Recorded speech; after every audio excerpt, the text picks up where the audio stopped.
Sir, Vasai Virar शहर महानगरपालिका निवडणुकीदरम्यान भाजपा आणि शिंदे गट ही जी महायुती झालेली आहे, या महायुतीतून तुम्हाला जाणीवपूर्वक बाहेर काढण्यात आलेला आहे का? जाणीवपूर्वक दुर्लक्ष झालेलं आहे का? आणि त्यांनी तुम्हाला धोका दिलाय का? असं काय वाटतं तुम्हाला? हे बघा, महानगरपालिकेची निवडणूक जाहीर झाल्यानंतर इथले भाजपचे जे प्रभारी आहेत, आमदार राजनजी नाईक साहेब यांनी स्वतः आम्हाला बोलवलं. महायुती झालीच पाहिजे, आपण सगळे एकत्र मिळून निवडणूक लढूया असं त्यांनी सांगितलं. त्यामुळे आम्ही सुद्धा गाफील राहिलो, त्यांच्या शब्दावर विश्वास ठेवून राहिलो की महायुती होत आहे.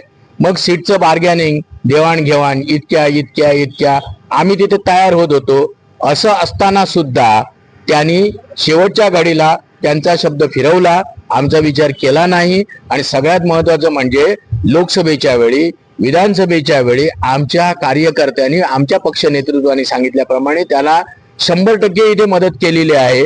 ते जिंकलेत, इथे तिन्ही आमदार युतीतले आलेत, यामध्ये आमचा सुद्धा वाटा आहे. हे ते ऐनवेळी विसरले. याचा अर्थ त्यांनी आमच्याशी गद्दारी केली आहे, त्यांनी आमच्या पाठीत खंजीर खुपसला आहे, हा आमचा आरोप आहे. आणि मला वसई विरारच्या तमाम मतदारांना हेच आवाहन करायचं आहे की जर युतीतल्या घटक पक्षाला दिलेलं आश्वासन हे घटक पक्ष पाळत नसतील तर मतदारांना दिलेलं आश्वासन हे पाळतील का? की फक्त निवडणूक जुमला म्हणून विचार करतील आणि सांगतील? याचा सुज्ञ मतदारांनी विचार केला पाहिजे. तुर्तास आम्हाला त्यांनी दिलाय दगा, मग आम्ही मारू फटका. आम्ही निवडणुकीला जे उमेदवार उभे करणार आहोत त्यामुळे नजरेत भरणार यश आम्हाला मिळेल. आणि हे जे युतीचे घटक पक्ष आमच्या बरोबरचे आहेत त्या पक्षांना निश्चितपणे आठवण त्यावेळी येईल की आम्ही केली ही चूक केली.